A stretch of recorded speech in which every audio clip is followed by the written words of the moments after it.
आसिम जावेद साहब हमारे साथ मौजूद हैं, डीजी पंजाब फूड अथॉरिटी से, और हम ये पूछ रहे हैं कि ये तेल, ये घी जो है, ये गैर मियारी हमें कैसे पता चलता है? और हम इसको खा रहे होते हैं, हम बाज़ार में जाते हैं, खाने ऑर्डर कर रहे होते हैं, जो कढ़ाइयाँ शढ़ाइयाँ खा रहे होते हैं, उसके अंदर किस किस्म का गैर मियारी तेल ऐड होता है, मगर हमें पता नहीं होता।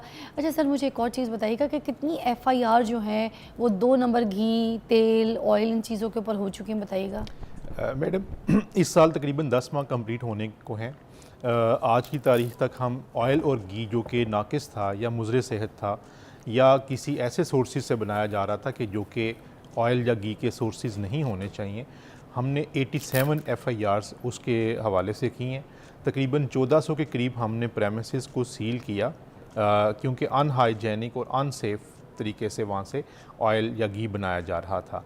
और इसके अलावा हमने 280 मिलियन से ज़्यादा जो है वो फ़ाइन किए हैं। और हमारी ओवरऑल इंस्पेक्शंस और जो सिर्फ ऑयल और घी रिलेटेड इंडस्ट्री और फ्राइंग यूनिट्स की हैं वो तकरीबन 84,000 के करीब हैं इन 10 माह के अरसे में। तो पंजाब फूड अथॉरिटी जो है वो बिल्कुल इस हवाले से विजिलेंट है कि हमें ये पता है कि ऑयल और घी का डायरेक्ट ताल्लुक़ सेहत के साथ है। अगर नाकिस घी होगा, जैसे मैं ब्रेक के जाने से पहले भी अर्ज़ कर रहा था कि वो नाकिस घी जो है वो उसकी वजह से आपकी कार्डियोवैस्कुलर डिजीज़ में इजाफा हो रहा है।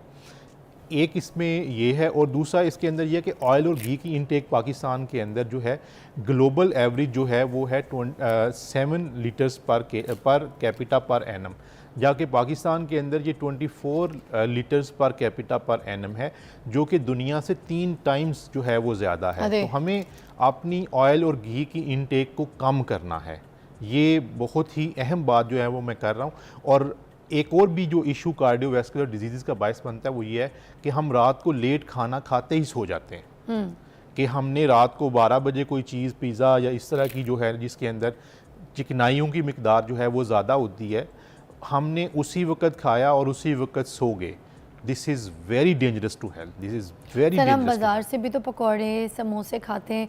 अच्छा, वो बार बार एक ही तेल के प्रोसेस में बार बार फ्राइंग हो रहा होता है। अब वो जो तेल होता है, भले किसी अच्छे ब्रांड का हो, वो तेल बन जाता है ग्रीस, क्योंकि बार बार एक प्रोसेस चल रहा है ना कि उसमें ही डीप फ्राई हो रहा है, फिर दोबारा उस तेल को इस्तेमाल, फिर डीप फ्राई हो रहा है, फिर दोबारा उस तेल को इस्तेमाल।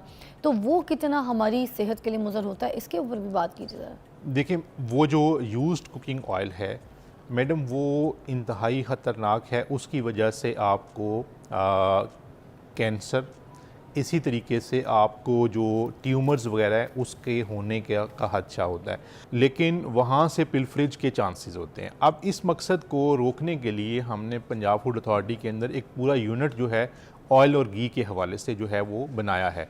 उसका मकसद क्या होगा कि एक तो हमें तमाम फेयर ट्रेंडिंग यूनिट्स का डेटा हमारे पास मौजूद होगा, हम उनसे डेटा कलेक्ट किया करेंगे कि उन्होंने कहाँ से रॉ मटेरियल लिया और उसके बाद कौन सी जो पोल्ट्री की फर्म थी उसको, या कौन सी सोप इंडस्ट्री को जो है उन्होंने प्रोवाइड किया जो उन्होंने प्रोसेस करने के बाद।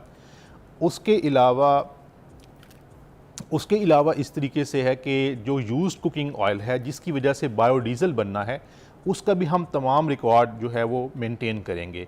इसी तरह से ऑयल और घी की जितनी भी फ्राइंग यूनिट्स में जो इस्तेमाल हो रहा होता है उसका भी रेगुलर बेसिस पे तज्ज़िया करेंगे, और इस पूरी जो सनत है ऑयल और घी की, उसके ऊपर एक प्रॉपर जो है वो नज़र रखेंगे। ऐसा मेकनिज़म बनाएंगे कि हमें एक एंड टू एंड उसका पता हो कि रॉ मटेरियल कहाँ से आया और उसके बाद जो फिनिश्ड प्रोडक्ट है वो कहाँ पे गया, कहीं पे पिलफरेज तो नहीं हुई। तो इस मकसद को, क्योंकि घी और ऑयल का डायरेक्ट ताल्लुक़ हमारी सेहत के साथ है, और मैं ये बताना ज़रूरी समझता हूँ कि इस वक्त तकरीबन पाकिस्तान के अंदर 17% के करीब जो अमवात हो रही हैं वो कार्डियोवैस्कुलर डिजीज़ की वजह से। अल्लाह। और सर, एक ब्रेक दरकार है, ब्रेक के बाद हम दोबारा ज्वाइन करते हैं, इसी बात को एलैबोरेट करेंगे। और आप कॉल भी कर सकते हैं अगर आपको कहीं ऐसा कोई डाउट है, आपको कहीं लगता है कि कोई ऐसा कोई घी इस्तेमाल कर रहा है, कोई ऐसा तेल इस्तेमाल कर रहा है जो गैर मियारी है, जाली कंपनी में कोई कहीं मैन्युफैक्चरिंग हो रही है, तो आप हमें बताइए ज़रूर। हमारे साथ जो है आसिम साहब मौजूद है। कानून के साथ साथ एक अवेयरनेस है लोगों को। ये एजुकेशन, जो मैं सोसाइटी की बात करता हूँ ना, या सोशल कैपिटल की बात करता हूँ, लोगों को ये अवेयरनेस है कि हमने अपने लोगों को या अपनी आवाम को गलत चीज़ नहीं खिलानी। मुझे एक दोस्त ने पोलैंड का वाक़या बताया, कहते हैं मैं एक मार्ट पे गया तो वहाँ पे जाके मैंने दूध लेना था, पैकेट में दूध था, तो मैंने एक सेल गर्ल से पूछा जो वहाँ पे मौजूद थी, मैंने कहा ये खालिस है? तो कहते हैं उस खातून ने, उस सेल गर्ल ने मुझे इतनी हैरानगी से और गुस्से से देखा कि मुझे खुद शर्मिंदगी होना शुरू हो गई कि इट अपीयर टू मी कि इस खातून की डिक्शनरी के अंदर ना खालिस का वर्ड ही नहीं है। तो जो बात आप कह रही हैं, बिल्कुल मैं उसको कहता हूँ कि वो मुआशरे जिनको हम क्रिश्चियंस कहते हैं या जिनको हम कहते हैं गैर मुस्लिम हैं या गैर मुस्लिम कोई भी कि जो दूसरे Atheist मज़ाहिब होते हैं से लोग। ताल्लुक़ रखते हैं, तो वो इतने ऑनेस्ट हैं अपनी डीलिंग्स के अंदर। हम मुसलमान होके क्लेम करते हैं कि we are superior, having superior religion, और हमारा कॉन्डक्ट जो है वो किस तरह का है। तो ये हमें पूरी सोसाइटी को इसके खिलाफ कवानीन को हम सख्त कर रहे हैं और बिल्कुल भी ज़ीरो टॉलरेंस है। आखिरी बात यहाँ पे आपके साथ और बल्कि ऑडियंस के साथ भी, thank you so much Asim साहब, आपने हमें अच्छी गुफ्तगू की, आपने बताया, आपने जो आपने रूल्स कानून के साथ जो चीज़ें आप लोगों की प्लानिंग्स है, जो आगे फ्यूचर डिसाइडेड है, वो सब आपने एलैबोरेट की। मगर मैं आखिरी में यही बात करना चाहूँगी कि हम आवाम को सुधारने पे लगे हुए हैं और आवाम को यही बोले जा रहे हैं कि यार ये छोड़ दे, वो कर दे, यूँ कर दे, ये कर दे, ऐसे कर दे, वैसे कर दे, ज़ात पात चीज़ों को भी हम लेकर डिस्कस करते हैं। मगर जो काम करने वाला कानून का है, जब तक कानून सख्त नहीं होगा, जब तक ये जो सख्ती का ये डंडा है ना, ये डंडा सख्त नहीं होगा ना, जो जिसके ज़रिए एक सख्ती दिखाई जाएगी कानून की, तब तक ये आवाम एक पैनल पे सही नहीं होगी। ये आवाम को एक सख्ती चाहिए, सख्त वाली सख्ती। जब तक कानून सख्त नहीं होगा, उसके उसूल पक्के नहीं होंगे, तब तक कोई भी चीज़ सख्त नहीं हो सकती, तरीके से लाइंड अप नहीं हो सकती। हमें मिलावट वाली चीज़ें खिलाई जाएंगी, हमें गैर मियारी चीज़ें खिलाई जाएंगी। 2 नंबरी, चाहे वो रेडी वाला हो, चाहे सस्ते ढाबे वाला हो, चाहे कोई रेस्टोरेंट वाला हो, कोई महंगी कंपनीज हो, मिलके जिसका जिस वक्त जो दिल करता है वो अपने गेम की मिलावटें डाल के तो आवाम के ऊपर थोप देता है गैर मियारी चीज़।